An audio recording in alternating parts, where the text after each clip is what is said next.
Hello and welcome to this class presented to you by O3Schools JAMB app.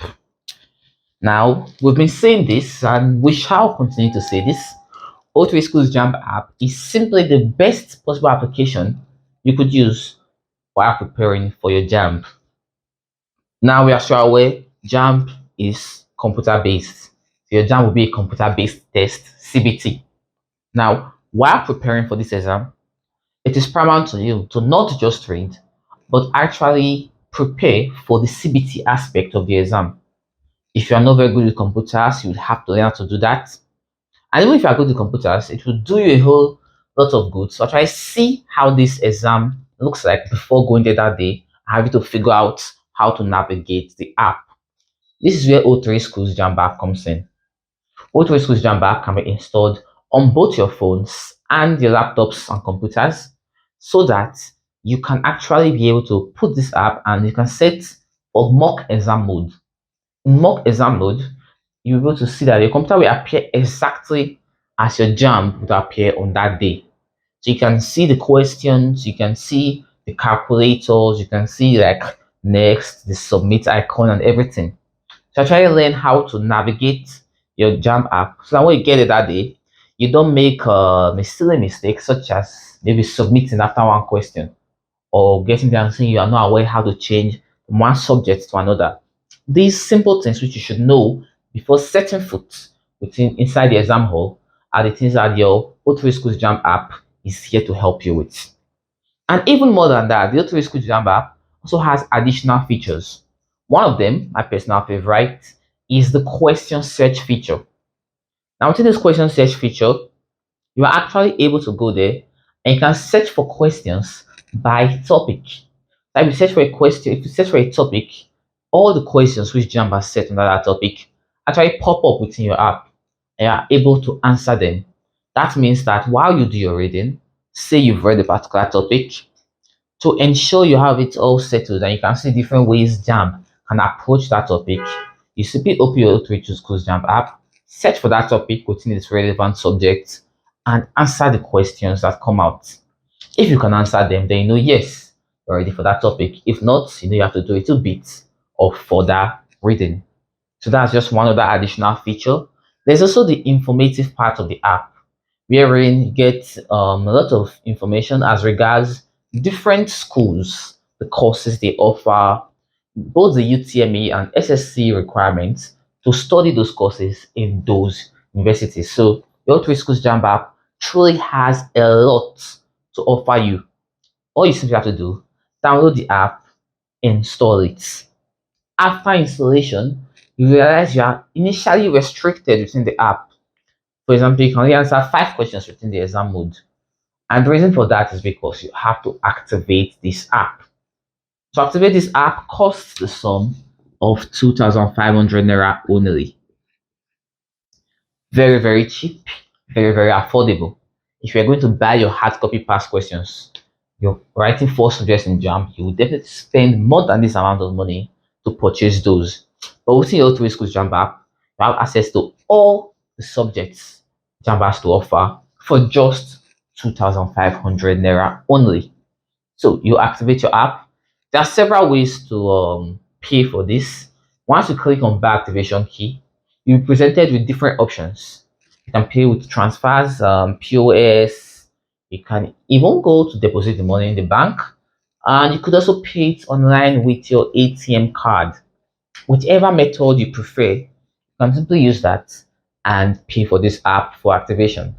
Once you pay, it's a 100% guarantee that your app will be activated. If for any reason you pay and it has not been activated within 5 minutes, you can message the number you see on the app on WhatsApp.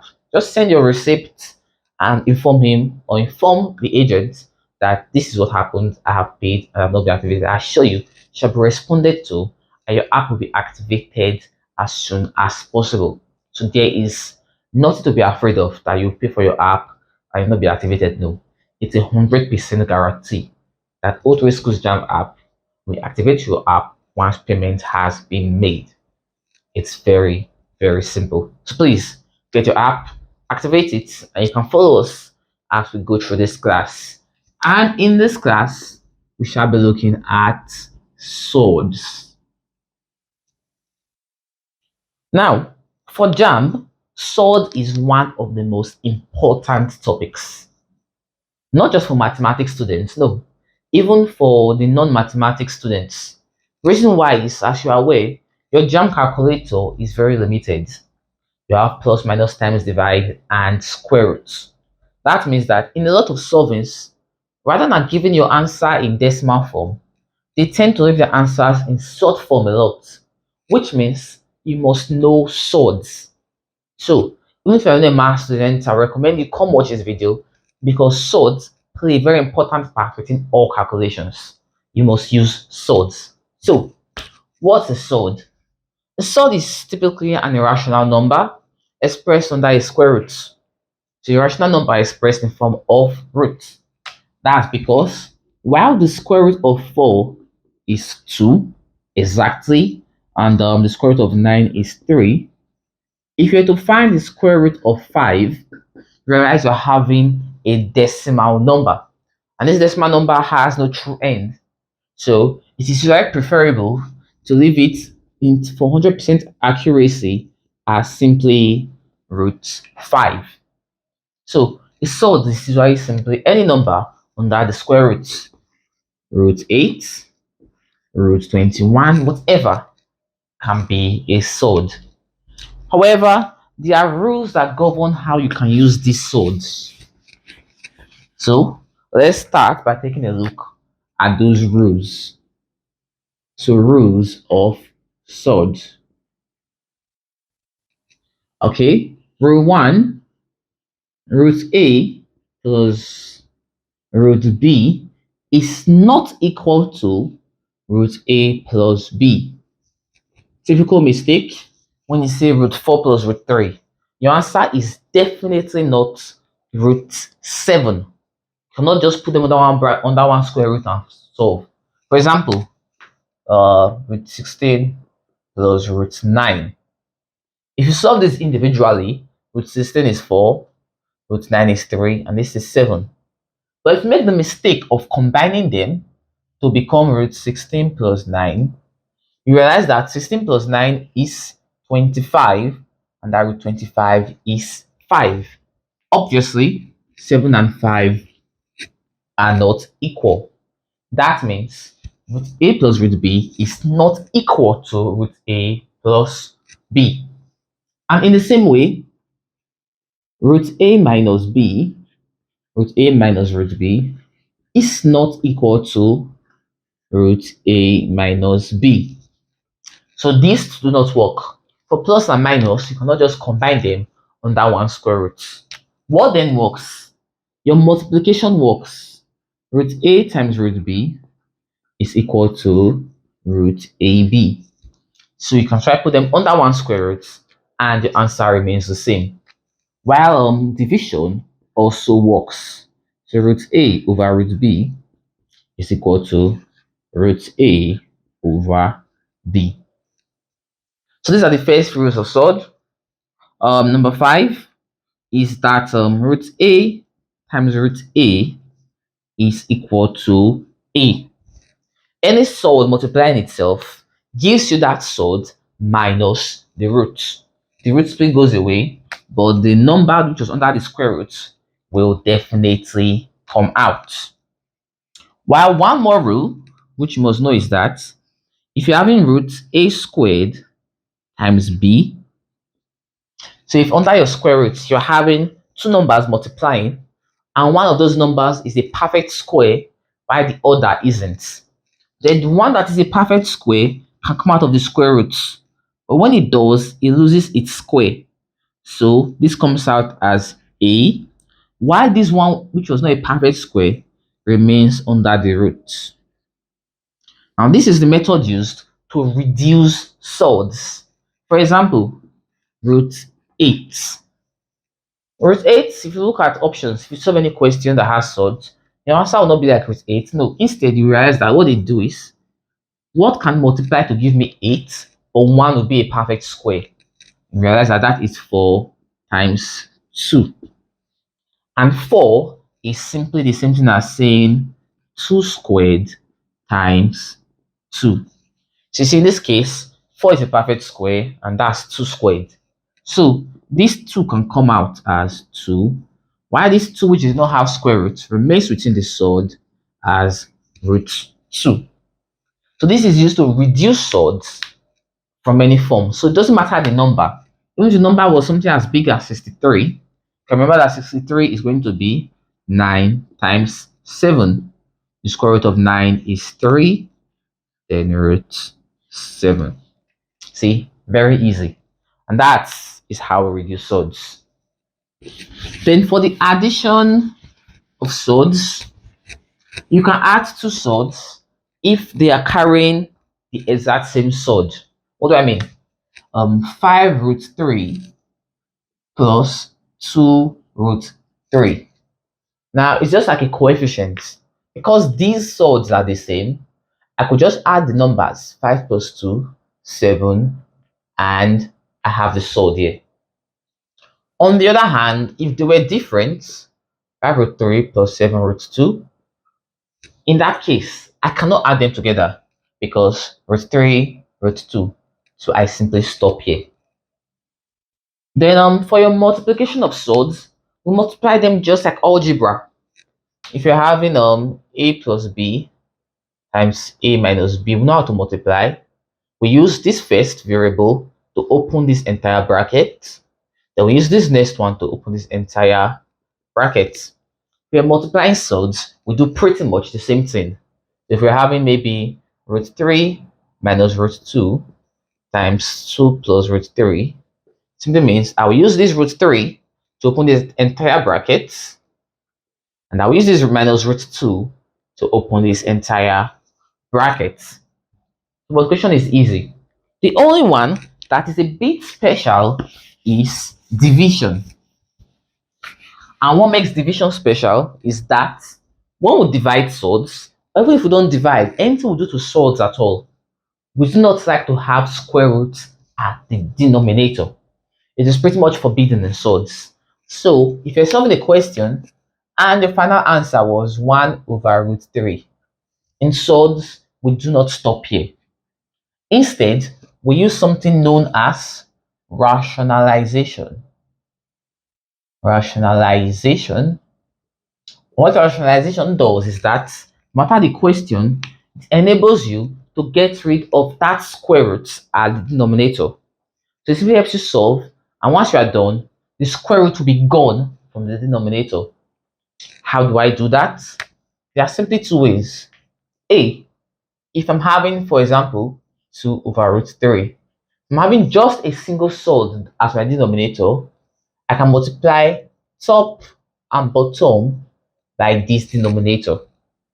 However, don't do the typical thing here where you cancel out, because if you do, you simply end up back at the place you started.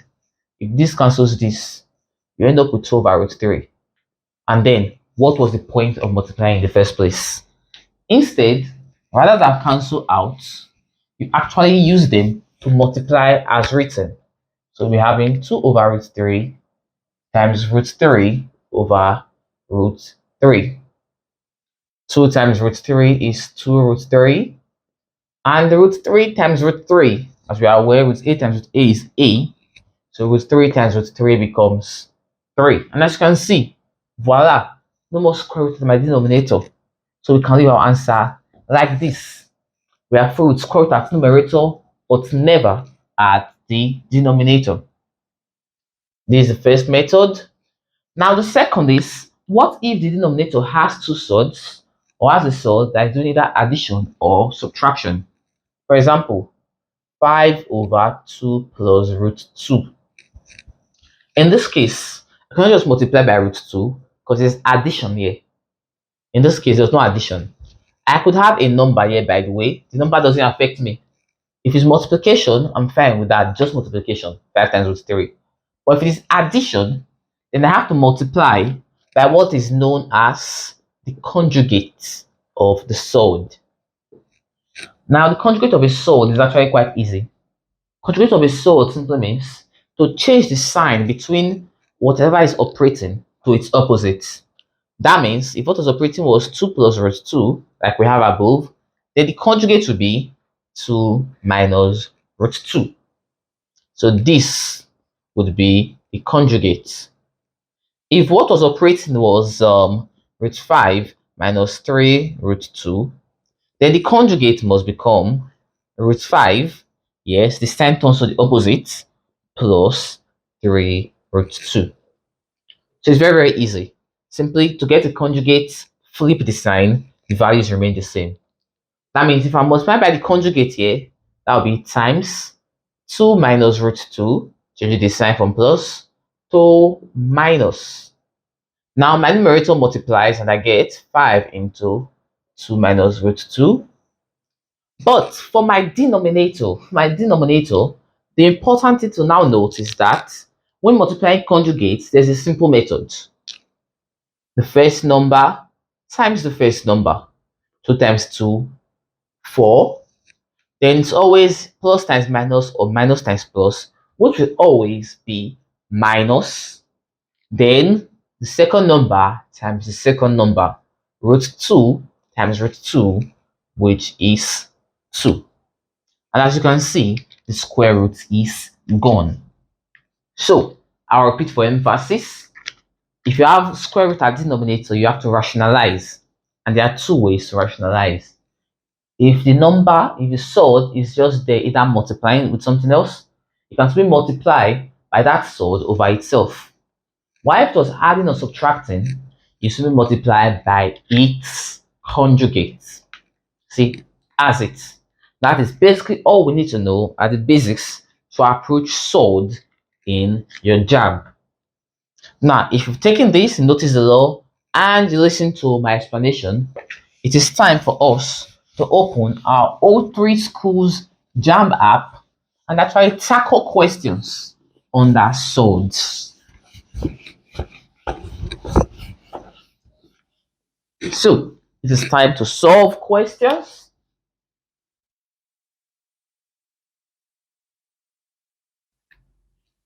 Example 1. Let me open my own O3Schools JAMB app. Our first example comes from the year 1995, question 7. 1995, question 7. The question is straightforward. We are simply told simplify root 12 minus root 3 all over root 12 plus root 3. That's what I have to do. Simplify this. Now, my steps to simplification is quite easy. First thing, this is having surd at the denominator. So I must get rid of that. How do I do that? I have to multiply by its conjugate. And because it was plus in the middle, the conjugate must be root 12 minus root 3 all over root 12 minus root 3. Now remember, you don't cancel out, because if I do cancel out, that simply gives me my question again and I've gone nowhere. So what can I do? I actually have to multiply them.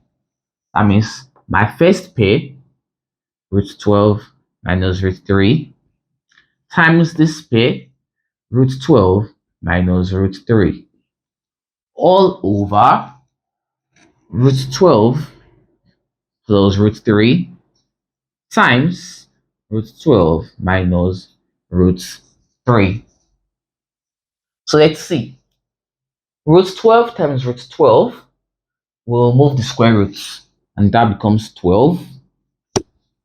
Next, root 12 times minus root 3 becomes plus times minus minus.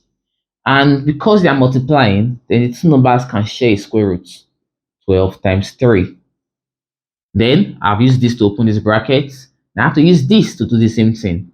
So minus root 3 times root 12 minus 3 times 12, and minus root 3 times minus root 3 becomes minus times minus plus, and because the numbers multiplying are the same, the square root simply vanishes. So 3. And then, like we said, when multiplying surds, we don't have to go through the long journey of simplification. So we simply have to use first times first, plus times minus, second times second. So root 12 times root 12 is 12, plus times minus is minus, root 3 times root 3 is 3. This leaves me with 12 minus 12 times 3 is 36. 3 times 12 is also 36, plus 3 all over 12 minus 3 is 9. So now looking at 36, normally I would reduce this. I just realized that 36 has a simple square root. The square root of 36 is 6. So this is minus 6 minus square root of 36 is also 6 plus 3 all over 9. 12 minus 6 is 6. 6 minus 6 is 0. 0 plus 3 is 3 over 9. Can I cancel out? Yes. 3 here 1. 3 into 9 is 3. And if I open my O3Schools JAMB app, then this must be option A, which is 1 over 3. See, the simplification method is quite easy. Simply multiply by the conjugates. So let's try a second question, keeping in mind that the steps are pretty much similar. For the second one, we're also told, this is 1997 number 5. We're now told also simplify, and we have a simple expression as well. 2 root 3 plus 3 root 5 all over 3 root 5 minus 2 root 3. Okay, so the method is going to be the same as before. My denominator has square roots. That means to simplify, I have to rationalize. And rationalize, I'm going to multiply by 3 root 5, change your sign to plus 2 root 3, all over 3 root 5 plus 2 root 3. So let's put them in brackets. Well, remember in your JAMB, you have to skip a few steps to make yourself faster. So if you like, instead of writing this in a separate line, just put them in brackets right now and say, okay, let's multiply. Yes, we are going to be careful. 2 times 3 is 6 root. Now, because they are multiplying, we know they can see under the same square root. 3 times 5 is 15. Next, 2 times 2 is 4. Root 3 times root 3 is going to be 3 without the square roots. Okay? Now, I've used this to multiply both, so it's time for this to multiply. 3 times 3 is 9. Then root 5 times root 5 must be 5. Then 3 times 2 is 6. Then root 5 times root 3 must also be 15. Okay, I've done that part. What for my denominator? Remember, when multiplying conjugates, we don't have to go through any long journey. First times first, plus times minus, second times second. So, first times first, 3 times 3, 9. Root 5 times root 5, 5. Just like we saw here. Minus times plus is minus. 2 times 2, 4. Root 3 times root 3 is 3. So this will give me 6 root 15 plus 4 times 3 is 12. 9 times 5 is 45 plus 6 root 15 all over 9 times 5 is 45 minus 4 times 3 is 12. So let's multiply or let's add them separately. 12 plus 45 is 57. Then 6 root 15 plus another 6 root 15 must be 12 root 15. While 45 minus 12 must give me 33. Now, I think I'm pretty much done here. When I look at my options, my answer is not there. What could be wrong? You simply tell yourself, is there any way to reduce this? Any number that can divide everything? And the answer is yes. 3 can go into each of these. So 3 goes to 57 first of all. That will be 19. 3 goes into 12. That will be 4 root 15. And 3 goes to 33. That would be 11. So if you check, this must be option B. So you see, there was no reason to panic when you got here and did not see your answer. If you not see your answer and you look at your options, you should be able to spot that 33 is here, but the options there is 11. 12 is here, the options there is 4. That means they've divided both of them by a common number, which was 3. So I had to use that number to divide mine as well to see if my answer would appear in the options, and it did. So always remember, when you don't see your answer instantly, do not panic. Okay. For our next question, we'll move all the way to 1999. 1999, question number 3. And this one is an equation. We have been told, find the value of x if root 2 over x plus root 2 is equal to 1 over x minus root 2. So we want to find the value of x. It seems simple enough. Like every other equation, we can just cross multiply. That gives me root 2, we're going to multiply x minus root 2. Y over here, 1 times this remains the same, x plus root 2. Okay, we want to find x. So open your bracket, x root 2 minus root 2 times root 2 is 2 equals to x plus root 2. Then let's take everything with x to one side, shall we?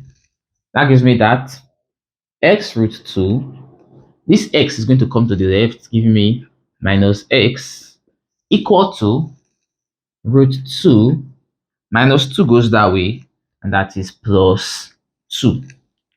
So what is common here, what can divide both, is x into root 2 minus 1 equals to root 2 plus 2.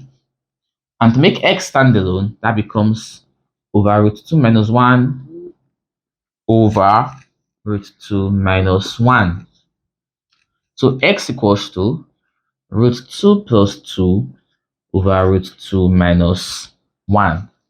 Now, as usual, once you get an answer, you check your app or your options and see if that answer is there. Okay, my options realize no, this answer is not there. So what can I do? I realize, okay, all my answers are all linear. That must mean they must have rationalized. So I have to rationalize this as well. How do you rationalize? Times the conjugate of your denominator, root 2 plus 1 over root 2 plus 1. So please note, rationalization is not always a question on its own. At times it's added to an existing question. So let's multiply. Remember, I don't need to write this again. So root 2 times root 2 is going to be 2. Root 2 times 1 is going to be root 2. Then next, 2 times root 2 is going to be 2 root 2. And 2 times 1 is going to be 2. However, as usual, we multiply conjugates method is much shorter. Root 2 times root 2, 2. Minus times plus, minus 1 times 1, 1. That gives me 2 plus 2 is 4. 1 root 2 plus 2 root 2 will be 3 root 2 all over 2 minus 1 is 1. And if you check your options, theirs is a little bit more rearranged. So let's make 3 root 2 come first. That's going to be 3 root 2 plus 4. And as you can see, that means my answer is option A. So you see, the methods are very, very many and very, very simple. You can solve the questions As long as you obey the rules of swords, you're pretty much guaranteed to always get your answer. Okay, let's keep on moving. Forward ever, backward never. Now we go to the year 2000. The year is 2000. Question number 3. I think this is our fourth question. It is 2000 question 3. And this one says, if 2 root 3 minus root 2 over root 3 plus 2 root 2 is equal to m plus n root 6. Find the values of m and n respectively. If this equals this, what must m be and what must n be? Now to solve this, first of all, ignore what is on the other side and just solve this left-hand side. Your aim should be, you're going to manipulate this until you get something that appears in this form. So how do we do that? As usual, the first thing we are going to do is rationalize. And when we're rationalizing, you always multiply by the conjugate of the denominator. Remember, please, the denominator, not the numerator. I'm going to multiply by conjugate of denominator, which is root 3 plus turns to minus to root 2. Root 3 minus 2 root 2. So let's multiply. 2 root 3 times root 3. There's a 1 there. 2 times 1 is 2. Root 3 times root 3 is 3. Then minus 2 times 2 is 4. Root 3 times root 2 would be root 3 times 2, 6. Then obviously there's a 1 here as well. Minus 1 times 1, minus 1. Root 2 times root 3 is root 6. Then last but not least, minus 1 times minus 2 is plus 2. Root 2 times root 2 is 2. While for my denominator, I don't bother going through this long journey. First times first as usual. So root 3 times root 3 is 3. Plus times minus is minus. 2 times 2 is 4. Root 2 times root 2 is 2. So 2 times 3 becomes 6.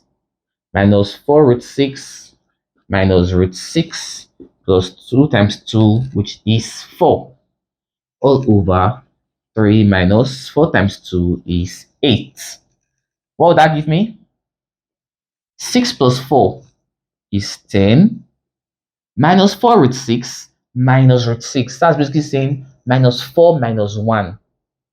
Minus 4 minus 1 is minus 5 root 6. All over 3 minus 8 is minus 5. What this means in essence is that I'm having 10 over minus 5 minus 5 root 6 over minus 5.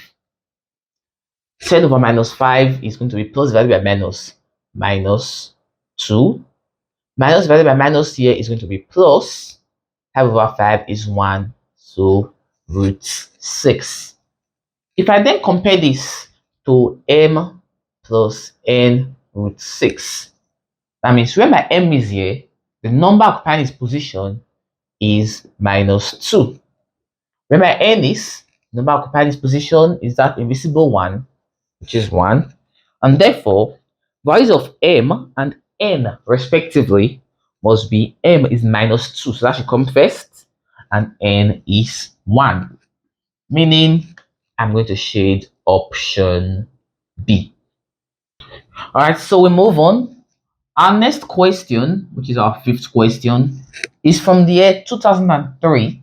And it is also question 3. Seems they really like bringing out swords as question 3.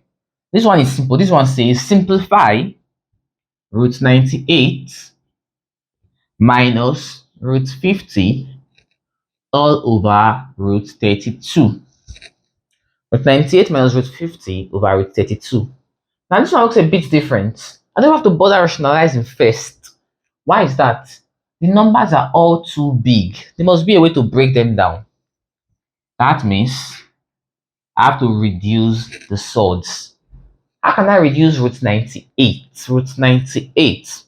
If I think through it, let's see. The easiest way to reduce normally is ask yourself, can 2 times any number give me that 98? And if so, is this number a perfect square? In this case, yes, it is. Because 2 times 49 is 98. I know that the square root of 49 is 7. So my 98 reduces to 49 times 2. Then I'll do the same thing for 50. Can 2 times any number give me 50? And is that number a perfect squared? 25, yes. 25 times 2. Last but not least, 32 times 2. 2 times any number give me 32. And is number a perfect squared? Again, yes. 16 times 2. Note, if 2 times doesn't work, I can always try 3 times. So, root 49 times 2. Square root of 49 is 7. So 7 can come out. Root 2 minus square root of 25 is 5. That can come out. Root 2. Square root of 16 is 4. That can come out. Root 2. So 7 root 2 minus 5 root 2 is 2 root 2 all over 4 root 2. And in this case, division is simple. Root 2 cancels out root 2. 2 into 2 is 1. 2 into 4 is 2. And I shall be left with 1 over 2. So you see, very easy. My answer is option B. So the solvings are very, very simple. So to finalize, we shall take one last question. Let's solve it on the right hand side here. This question comes to us from the year 2007, and this is number 28. 2007, question 28. It simply says, find y if root 12 minus root 147 plus y root 3 equals 0. Now again, if I look at these, numbers are big and I can't even rationalize. So how can I reduce these numbers? I start again with 12. To reduce 12, I ask myself, let me start try 2. 2 times what gives me 12? That's 2 times 6. Is 6 a perfect squared? No. So that won't work. Let's try 3. 3 times 4 gives me 12. And 4 is a perfect squared. Therefore, I can use 4. That means I'm going to be having 4 times 3 minus next for 147. Here's a common trick. JAMB helps you out. How do I mean? If you look here, this is 4 times 3, meaning I will have root 3. This already having root 3. That should tell me instantly that this next one is also likely to have root 3. So I can try it. 147 over 3 is going to give me 3 here 1, 3 to 14 is 4, remember 2, that's 49. And you see, 49 has square roots. Just because of the argument of the question, I was able to guess what the next one should be. And that this will be 49 times 3 plus y root 3 equals 0. Okay, we know 4 has square root and the square root is 2. So that will be 2 root 3 minus the square root of 49 is 7 root 3. And this will be plus y root 3 equals 0. Now, because all these roots are the same, it must mean that when all these numbers add and subtract, I should be getting 0. So how should that be?